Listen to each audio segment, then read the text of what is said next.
नमस्कार मित्रांनो, मी शेळके वकील. आजच्या व्हिडिओमध्ये आपण IPC कलम 4 काय सांगते त्या संदर्भात थोडंसं पाहत आहोत.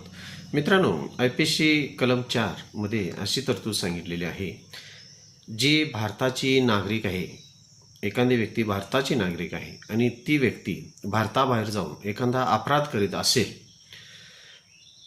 किंवा एखाद्या व्यक्तीचं विमान किंवा जहाज हे भारतात नोंदणी केलेलं असेल आणि त्या विमानात किंवा जहाजामध्ये अपराध केलेला असेल किंवा भारतात असणाऱ्या संगणकीय कृतीच्या दरम्यान केलेला अपराध असेल आणि ती व्यक्ती जर परदेशात राहत असेल तर अशा अपराधाला सुद्धा भारतीय कायद्यानुसार शिक्षा देण्यात येईल, हे IPC कलम 4 सांगत असते.